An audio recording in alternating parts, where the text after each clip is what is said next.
So it's been a little while since we last looked at a game in this series, but we are back with SmackDown vs. Raw 2007. In the past, this series was a PlayStation exclusive, but in addition to the PS2 and PSP, this game was also released on the Xbox 360, which is the version we'll be focusing on today. Along with a large selection of wrestlers to choose from, there are also some firsts and lasts here. This would be the first time we saw the likes of Bobby Lashley, the Boogeyman, Finlay, Mr. Kennedy, and Mickie James, among others.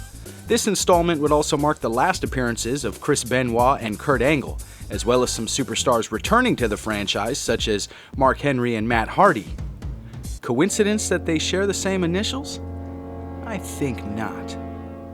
It's sad Jericho wasn't around at the time because these games honestly just don't feel complete without him. With 16 legends to choose from, there are wrestlers representing from the 80s all the way up to the 2000s. And of course, we get a decent selection of divas here as well. This was a fantastic time in WWE as far as stage designs go, and as a result, there are many great-looking arenas to choose from here, including weekly shows like Raw and SmackDown, as well as pay-per-view events. The inclusion of special events like Saturday night's main event and ECW's One Night Stand are great additions, but these, as well as some others, will need to be unlocked first. The entrances here all look fantastic, with the Xbox 360 having quite the advantage over the PS2. Along with better resolution comes features like better lighting and visible sweat on the wrestlers. Another little feature, whether you love it or think it's completely unnecessary, is the ability to spin the spinner belt during an entrance. I find this more amusing than anything. I mean, why would it just start spinning by itself? Regardless, it's hard to be mad at more features. This year, THQ hyped up the new analog control system, which focuses on using the right analog stick to initiate different types of grapples. For example, a quick grapple is initiated by moving the right analog stick. There are also more advanced grapples that can be performed by holding the right bumper while moving the right analog stick into a specific direction, like up, which would initiate a clean or dirty grapple, opening up a selection of moves specific to that category afterwards. Though this is the first game in the series to be released on the 360, the button layout on the controller isn't far off from the PS2, making the configuration feel a little bit familiar. The Y button is to run, X is to strike, holding B will regenerate your stamina meter, the triggers are used for strike and grapple reversals, and the left shoulder button will perform a finisher. The A button is used for other maneuvers such as entering and exiting the ring, picking up weapons, and in combination with the right bumper can be used to Irish whip. There's definitely a lot more control this time around, with the ability to dissect and execute certain moves to your liking thanks to the new Ultimate Control moves. For example, after entering a grapple, if you click down the right analog stick, you can lift your opponent up for a suplex or military press amongst other moves. From there, you can decide to suspend your foe in the air for a while, walk around the ring with them, or complete the move with different finishing options. The thing I like most about this is you can throw an opponent clear out of the ring if you want to, resulting in a devastating looking fall. Another cool feature is the inclusion of the environment hotspots. Simply drag your opponent over to the ring steps, barrier, or announce table to take advantage of special attacks specific to those areas. We've seen something similar to this in the previous titles, but it's never been done to this extent. Overall, I feel like the control layout is really solid, but might take a little while to get used to if you're more familiar with the older games in the series. The weight detection system tries to create a more realistic game so wrestlers like Rey Mysterio can't body slam the likes of Mark Henry, but it also takes it a step further and incorporates other attacks like strikes and aerial moves as well. So whereas a dropkick from a cruiserweight to another cruiserweight might send the victim flying, if performed on a heavier wrestler, he might just stumble a bit. Whether you love it or hate this feature, it all depends on what type of wrestling gamer you are. Fans of a more realistic style of gameplay will eat this kind of stuff up, while fans of a more arcade-like play mechanic will probably find it frustrating.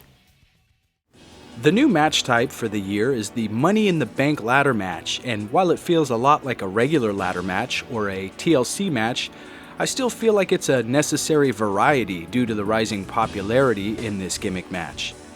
This match type, along with the TLC and ladder, features a new system in how the hanging object above the ring is retrieved. A player must use the right analog stick to reach for the object, followed by a prompt to move the analog stick around until the sweet spot is found, at which point that specific direction must be held until the player either retrieves the object or loses his grip. The table match has also been improved in the sense that a player must inflict a certain amount of damage to their enemy before they can be put through the table. The cage match can still be won one of two ways, including the traditional fashion of climbing up and out of the cage, or the recent addition of the door, which can be used to exit the cage after completing the initiated minigame. The Hell in a Cell match is once again a go-to favorite of mine, and once again you can unexpectedly fall off of the edge if you're not careful. The Bar Brawl and Parking Lot Brawl return here, but this time the areas have been redesigned.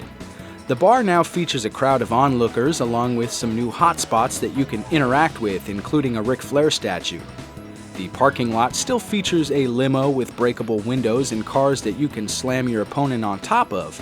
Along with that comes a hearse that contains none other than the Boogeyman hiding inside of it. There's also a fire truck that you can jump off of. But that's not all. The ladder atop the fire truck can be extended, creating an even higher platform to jump from.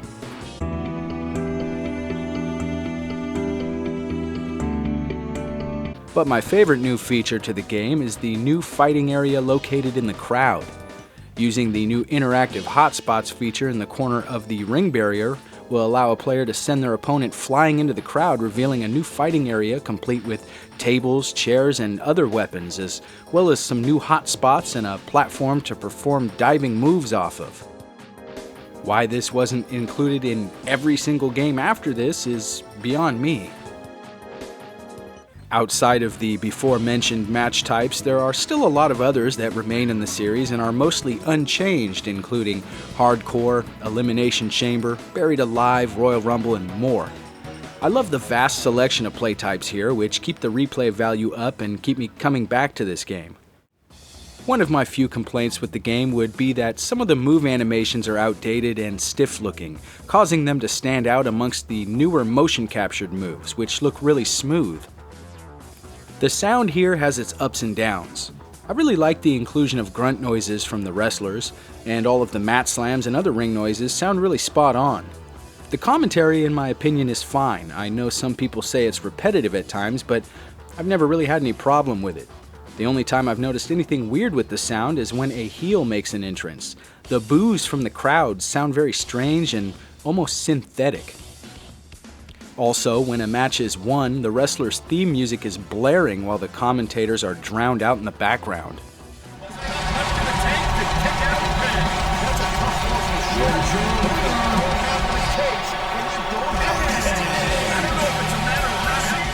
The Create a Wrestler features a lot more options this year, allowing more freedom for us creators, but the biggest overhaul comes with the Create an Entrance mode.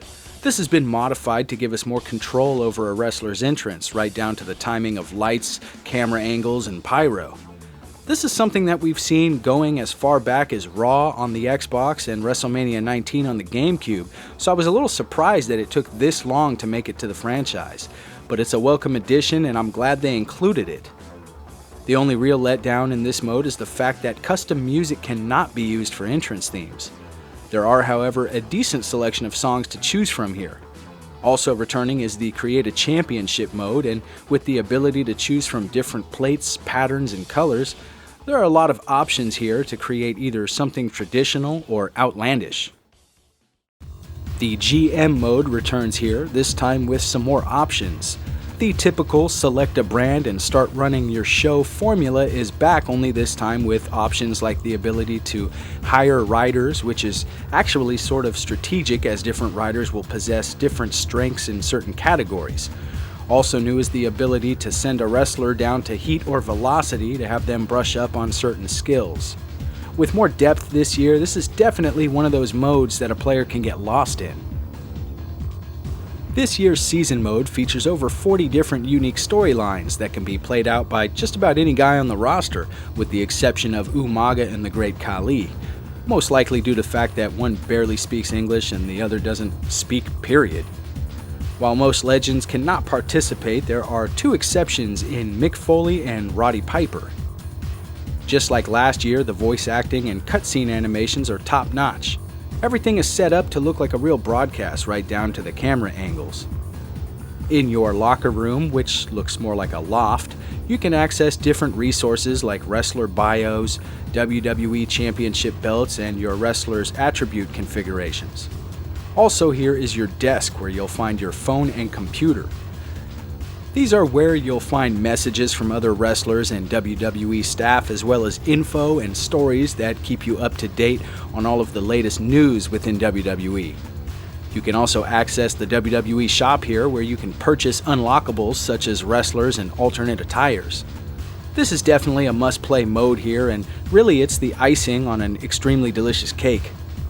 Judging by the insane amount of requests for this game to be reviewed, it's safe to say that most of you have already played it, but if you haven't, it's worth a purchase for sure.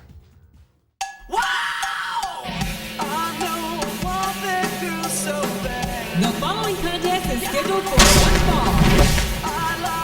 On the way to the ring, from Greenwich, Connecticut. From Connecticut, Vincent.